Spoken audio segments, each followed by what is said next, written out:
Hi, everyone, and welcome to our podcast on American literature. This is our first episode, and today we're going to be discussing realism and naturalism. We're going to go over definitions, the historical context, defining characteristics of each movement, examples, works, and authors, and also the differences between these two movements. I'm your host, I am Mar, and we also have Poco. Hello. So we're going to be your host for today's podcast and today's first episode. Please do let us know in the comments if you're interested in knowing about other movements and other maybe authors. So yeah, let's get right into it. So first, a definition. What is realism? So realism and naturalism were literally movements that sprung up in America in the late 19th century and lasted until the early 20th century. So both movements had a focus on everyday life, society, and external reality. Realism specifically portrayed themes like moral ambiguity and middle-class struggles. And on the other hand, naturalism had a darker tone. In this literature, characters were studied through their relationships and to their surroundings. It depicts how humans were shaped by heredity, and environment. Yeah, so, okay, but now let's take a look of the historical context. And we know that these movements sprung up in America, but we're going to take a closer look at the time period when they appeared. So with realism, it sprung up during the Civil War, around after the Civil War, yeah. Which lasted from 1861 to 1865. And we all know that this war deeply impacted American society and its values. We can also mention Industrial Revolution, which this period is known as the Second Industrial Revolution from 1870 to 1914. And it was marked by the expansion of industries such as steel, oil, and railroads. We can also mention urbanization. Between 1870 and 1920, millions of people moved from rural areas to urban centers, and many immigrants arrived from Europe. Okay, so naturalism also had the same background, but it had roots in realism, in romanticism. And naturalism grew out of realism, which tried to show life as it really is. But naturalism added a more scientific and often darker view of the world, and it also pushed back against romanticism, which focused on emotions and ideal dreams by showing the tough and sometimes harsh side of real life. I think both movements sprung up as in an opposition to romanticism, right? It was just oh, we don't like to talk about ideals or passionate feelings. We want to be real. Let's be real about this. Life is not pretty. Life is not all love and feelings. It's harsh. So, yeah, I feel that's really the main... Not everything can be, colorful and positive. Yeah. I feel that's, the main characteristic of both of them. But, now that I mentioned that, let's actually look at, each characteristic for each movement. So, realism. We have four main characteristics. We have detailed settings, complex characters, plausible events, and middle-class life and social issues. So detailed settings, here writer portrayed settings with lots of detail. They often depicted settings like rural landscapes, urban environments, and specific regions. With complex characters, character development was the core to realist literature. So writers often explore the interaction of characters have with their environment, and they made a really big emphasis on how upbringing, class, and personal history shaped their lives. Also, plausible events. So the stories focus on credible events and incidents from everyday life, things that happen on a normal person's day-to-day life. And finally, middle-class life and social issues. This is a really important detail that I feel it distinguished realism from naturalism. So this literature, deeply focused on the lives and struggles of the middle class. Some common themes were moral dilemmas, social mobility, and economic hardship. And this reflected the hardships common people faced at that time. Okay, so in naturalism we have, as it was mentioned before, naturalism is a branch inside of realism, and the main concept is that naturalism shows realistic views of the world to an extreme, looking how humans are powerless animals, driven by the natural forces pushing on them, and this is really related to social Darwinism. Yeah, Darwinism. Influence in naturalism, since that's like the main focus, and in naturalism that's the way in. It was the main focus. Yeah. So it shows how science and environment and struggle to survive effect, and how characters overcome those problems that it has, but in a more scientific side comparing to realism. Okay. So it was more like science-based. Okay. And authors mainly focus on how these characters survive, and also how they I forgot. I'm sorry. Yeah, it's okay. Just take your time.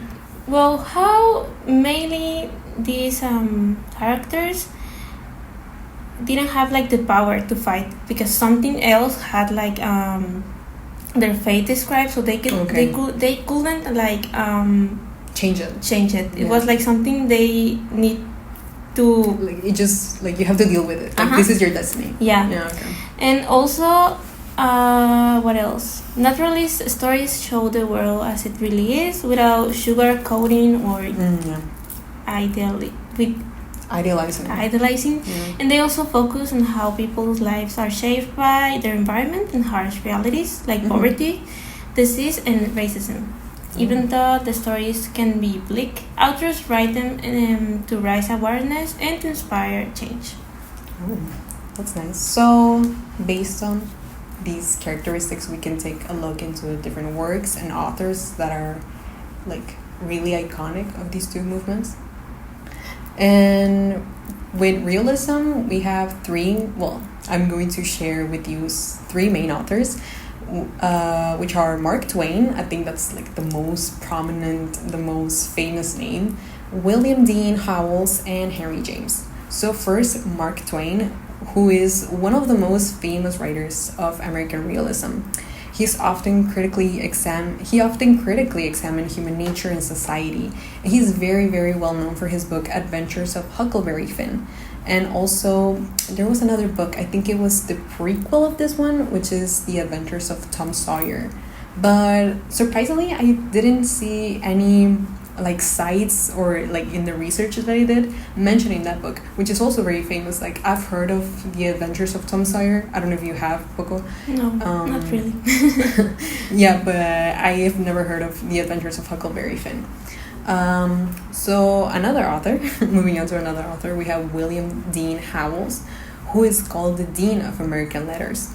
So two of his most important works are The Rise of Silas Lapham and A Modern Instance. The Rise of Silas Lapham deals with a self-made businessman's moral and societal challenges. And A Modern Instance is it takes a look at the problems of a failing marriage, but it doesn't romanticize them. Finally, we have Henry James, who is recognized for his focus on the psychological aspects of his characters and their relationships. So he was more focused on like character development and character exploration. And his novel, The Portrait of a Lady, is one of the most praised. Okay, so now we have some key authors associated with naturalism include Emile Zola, which I thought he was a she, but he's actually a he. And Stephen Crane, Frank Norris, Jack Norris. I don't know why they have the same last name though. Jack London, Theodore Dreiser, and Edith Wharton. In this case, we're going to focus in Emile Zola, which he was the foundation of all this team of naturalism, and that's it. Like he's the founding father. He's not really American, actually. He's French? I'm not sure. I don't remember. I think his name is French actually.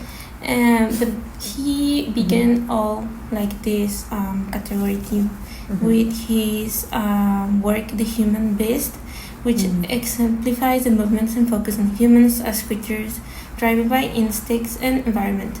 And the second author that we have is Stephen Crane. He's actually the first American naturalist novel. Like, he created the first American novel related to naturalism, which was his work Maggie, a Girl of the Streets, which was written in 1893. And he also wrote later his work, The Red Badge of Courage, in 1995.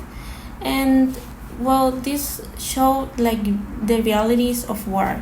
And we also have a little bit later, we have Theodore Dreiser, which he mostly wrote about how the woman navigate like the social environment. And also we have another work which is called An American Tragedy, and he tells like the dark tale of ambition of leading to murder. So it's like something darker, more like deeper and traumatic, I guess. like murder mystery. Okay. Okay, that's all of them. Wait, so Theodore Dreiser, like, he was a man, right? Yeah. And he wrote about like women. We also the only woman like key author in here was Edith Wharton. I think I've heard that name actually before. I didn't like. There is not much information about her. Really? Like, the only information that you can find is that she wrote a novel called Eton From. It was like she wrote it on the end of the period. Oh, okay. So it was in 1911, and she paints how was life for a person in New England, like the reality of living in New England, especially in poverty. Oh, okay. So we've covered the main points. We can also talk about, so now I think we can contrast both movements, naturalism and realism, because I mean both of them appeared in a very similar like time period and are pretty similar, but there are some like key differences. So with realism, the main focus is that it depicts real life conditions, like the lives of middle class workers. And naturalism shows how humans are shaped by their behaviors and their environment. Yeah, and they also have like different, I think we can call it like a purpose, like objective. Yeah. In realism, the purpose is to appeal to the reader's emotions by showing real life in action. And naturalism emphasizes that the natural forces, in most cases society and heredity, govern human lives. So they cannot change that because it's like a bigger force that is hard to change. Yeah. And there's also like different view on humans. So in realism, it sees people. They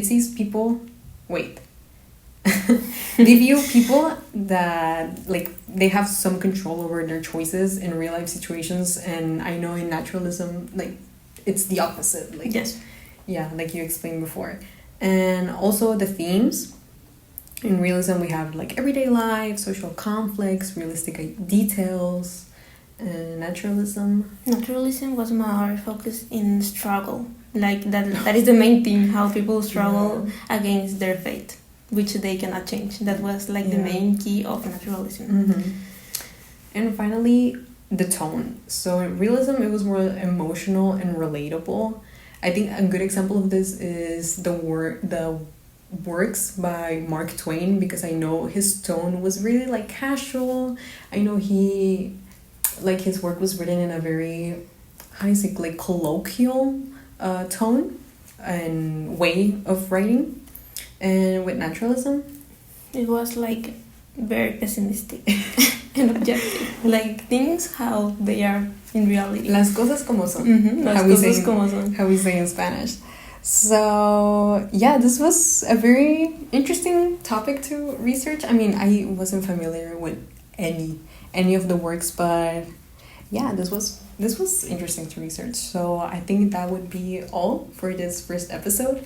Please let us know in the comments what you thought, like your opinions, maybe like your conclusions, or I don't know, recommending like more works that are on like naturalism or realism. But wait. What? Special greetings to Mr. Pierre. Oh yeah, of course. He is the producer actually of this podcast. We cannot forget him. So yeah, shout out to Mr. Pierre. And we will be linking our sources down below, and also like a little chart on the differences between these two, like a comparison chart on naturalism and realism. So we hope you enjoyed this first episode, and please follow us to see what comes next. So thank you so much for listening. Thank you. See you next time.